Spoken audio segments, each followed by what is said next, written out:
One of the stories in the Old Testament that I've always found odd, that connects, I think, closely to the readings that we have this weekend, is the story of Moses and the burning bush. That Moses is called on by God to save God's people and lead them to a promised land. And Moses, I think rather understandably, I think many of us would have done the same if we were in his shoes, sandals, I guess, that Moses asks God, effectively, prove it. Like, if you're such a great God, like, give me a sign that I can trust that you can really accomplish such an extraordinary work. Help me to see how powerful of a God you really are. And the sign, the proof that God gives him is not immediately a helpful one. God tells him, I promise you that once all of these things have happened, you will worship me again on this very mountain. But God, that's a sign after I've already trusted you and done everything. That's not helpful right now. I don't understand. And yet, little by little, over time, God's will is made known to Moses and through Moses. Moses begins to see the signs that God is working, and his faith and his trust grow. Finally, sure enough, the people do worship at that very mountain. In our first reading, we're presented with another great figure of the Old Testament who also desired faith and is a witness of faith. In our first reading, we hear about Abram, soon to be Abraham, who's promised by God that his descendants shall be as numerous as the stars in the sky. And once again, like Moses, Abram understandably asks him, how are you going to do this? Like, what's the proof? That he says, Lord God, how am I to know that I shall possess it? Like, you say that, it's a great promise. How do I have any idea whatsoever how I do that or how you're gonna?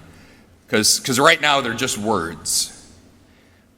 And so God does something a little different with Abraham than he does with Moses, that God says, fine, bring me these select animals, split them in half, and prepare them for me, and I will walk in your midst. And so Abram does this and stays with the carcasses, even as it seems like God is not responding or showing up immediately. And then before God even shows, we're told a trance fell upon Abram and a deep, terrifying darkness enveloped him. What exactly was that deep, terrifying darkness? I don't know for sure. I mean, perhaps it was a literal physical darkness. I'm quite certain and confident that it was a psychological darkness. But something struck Abram with terror. And yet he doesn't bolt. He stays right where God told him to stay. And it's only then that this flaming torch appears, and we're told, passed between those pieces. That what God had asked Abram to do in this circumstance sounds very odd to modern ears, but for somebody in Abram's day, it would not have been an unheard of ritual. That what God was preparing Abraham for was a covenant relationship. That God had Abram set up these animals in a way that two men in their day and age may have done similar if they were making a contract or a promise with one another. That they would walk through the mutilated animals, the animal halves, and then make their promise. And in so doing, they would call a blood curse upon themselves. That they would say, if I break my promise to you, may I be like all of these animals lining the ground on either side of us. That they would promise each other on the condition of their very lives. But notice how God performs the covenant with Abram. God God changes it at the last minute, and it doesn't take place the same way it would have for other people in their culture, in their day and age. Abram doesn't pass through the animals. Only God does. The flaming torch is the only thing that goes down the center of the halved animals. As if God is saying to Abram, yeah, you don't want to call this down upon yourself because you're going to screw this one up, bud.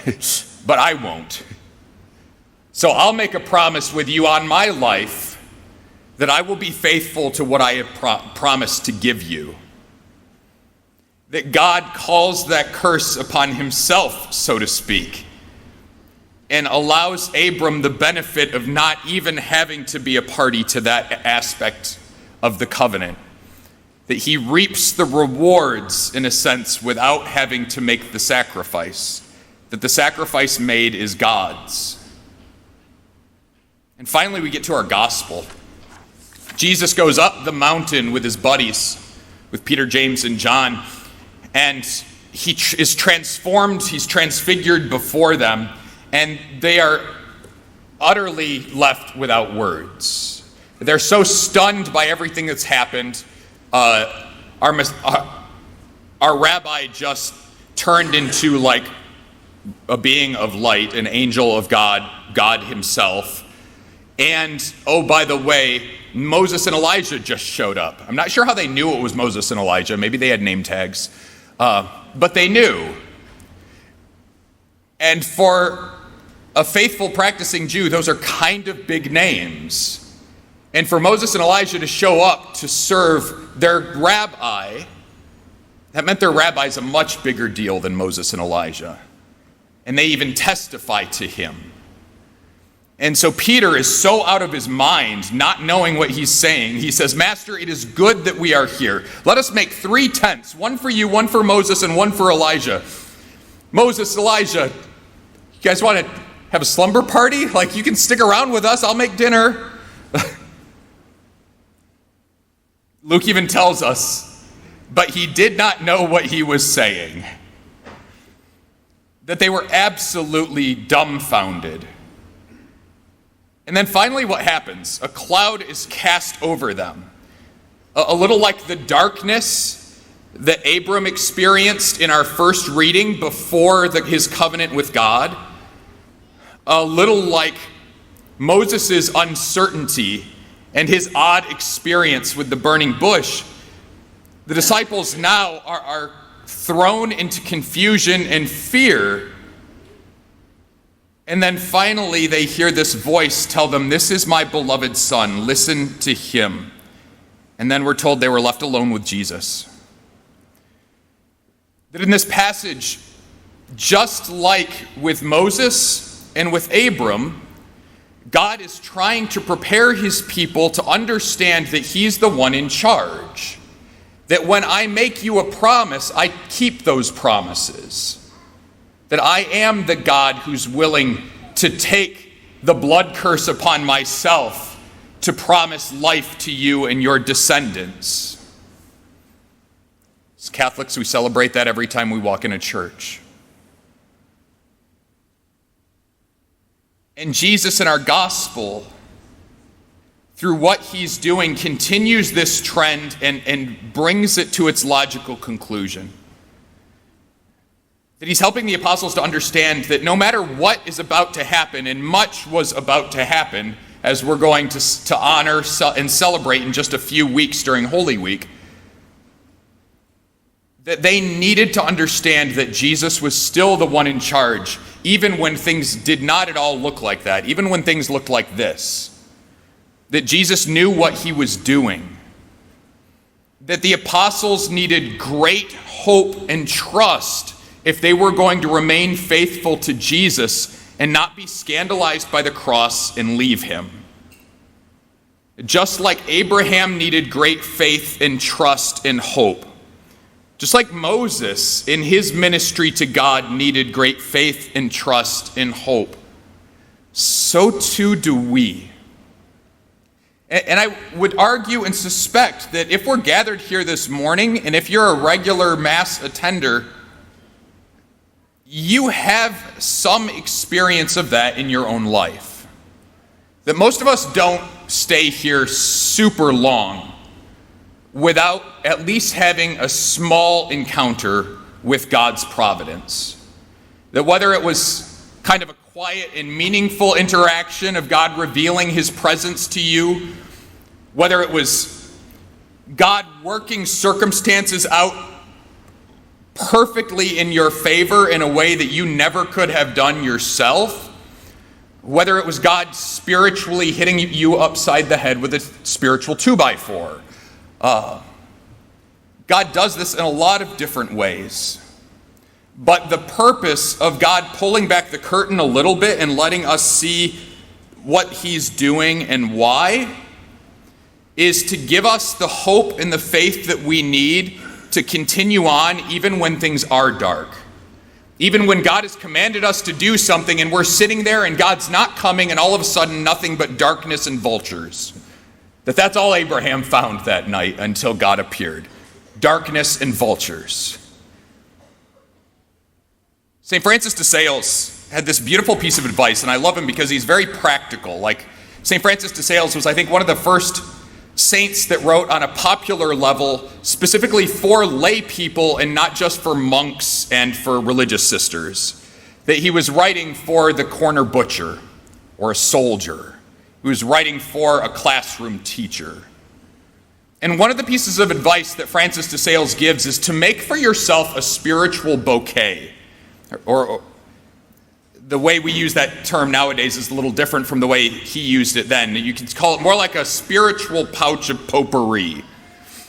That he said, when things get ugly in our lives, when our lives start to stink, it's important for us to have gathered together as if they were beautiful preserved flowers in a pouch. These good memories that we have of God's blessings and his fulfilled promises. That it's when things get difficult that we have to be able to look back on our lives and say, yes, God was active there. God was active there. God blessed me here. I was sure that this was going to fall apart over here, and somehow it didn't. I had a really remarkable time in prayer over here. And to take all of those, like little good smelling flowers, and put them in a pouch in our pocket. And then hold them to our nose when we find ourselves walking through the raw sewage of life from time to time. That it was a very practical image that he was using, as someone centuries ago in France and Belgium, before deodorant was even invented, there were places in the cities to which he had to minister that did not smell good, and in fact were repulsive. And to get through them, you had to have some means of blocking your nose or drawing your nose's attention to something better. And so people literally would keep pouches of potpourri, a bouquet, in their pocket to protect them from the nasty, noxious odors of life. And St. Francis de Sales made it clear that just like we have to do that in real life, just like we have to do that in the workaday world, in the material world, we have to do that in the spiritual world as well. As we continue on in the season of Lent and as we enter into a brief time of meditation, may that be the focus of our meditation. Look back over your life and bring yourself back to one of those places where God made his presence known to you. Bring yourself back to one of those places where divine providence seemed to be very much at work in your life and where you felt like things with God just clicked. And allow yourself to breathe in that air, knowing that because God does not change, he is the same God today that he was when you had that experience. And then, unlike Peter, we do know what we're talking about. But like Peter, in that time of prayer, I want us to be able to offer that same reflection, those same beautiful words to our Lord. Master, it is good that we are here. It's good that we are here today at the celebration of the Mass because God is here. But if things have been difficult and dark, if we found our prayer life or our quiet moments atypically consumed by anxiety and fear or by anger and frustration, then let those memories of God's promises, as Abram and Peter, James, and John and Moses found, let those be a source of comfort and of strength. Because God, we need hope to fulfill the demands of our faith lives. And we cannot find hope without God. But God is here to provide it. Every single one of those memories that we've gathered up is a way that God desires to bring hope to your heart today.